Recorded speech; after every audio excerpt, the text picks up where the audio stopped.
डरावनी कहानियां पसंद है तो लाइक, शेयर और सब्सक्राइब जरूर करें ताकि ऐसी ही खौफनाक कहानियां आपको मिलती रहे।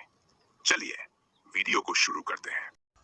ये कहानी राजस्थान के एक गांव की है जिसका नाम है भंवरगढ़। इस गांव के बाहर एक वीरान हवेली थी जिसे लोग चुड़ैल की हवेली कहते थे।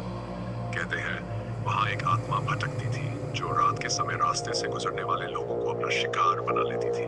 करीब 50 साल पहले भंवरगढ़ के राजा की छोटी बेटी रूप कंवर अपनी खूबसूरती और मासूमियत के लिए जानी जाती थी।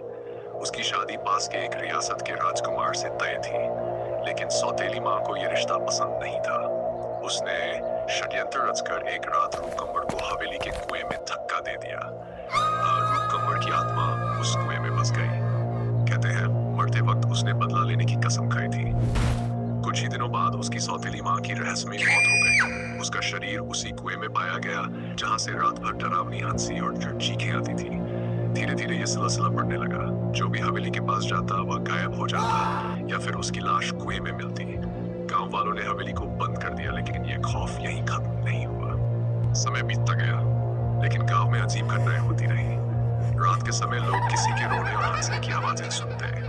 कुछ लोगों ने दावा किया कि उन्होंने एक सफेद साड़ी में लिपटी औरत को हवेली के आसपास घूमते देखा है। सबसे डरावना वाकया तब हुआ जब गांव का एक साहसी युवक रघु इस डर को झूठ मानकर रात के समय हवेली चला गया। उसने अपने दोस्तों को चुनौती दी थी कि वह पूरी रात वहां गुजारेगा। सुबह जब गांव वालों ने हवेली के पास जाकर देखा तो रघु कुएं के किनारे बेसुध पड़ा था।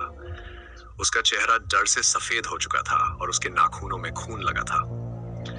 जब होश में आया तो उसने जो बताया वह रोंगटे खड़े कर देने वाला था।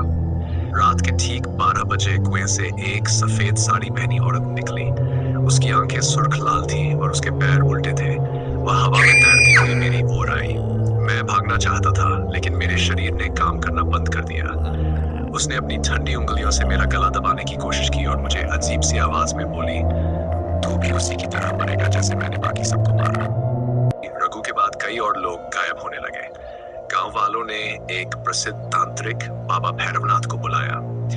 उन्होंने हवेली के चारों ओर मंत्रों का घेरा बनाया और पूरी रात वहां ध्यान लगाया। सुबह उन्होंने गांव वालों को बताया, ये आत्मा सिर्फ बदले के लिए नहीं बल्कि अब खून की प्यासी बन चुकी है। इसे रोकने के लिए इसके अवशेषों को जलाना होगा, लेकिन यह आसान नहीं होगा।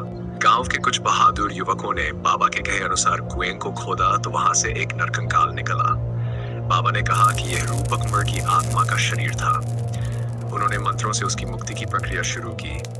एक काली परछाई छिपते हुए हवेली के ऊपर से गुजरी और आग की लपटों में समा गई। उस दिन के बाद से हवेली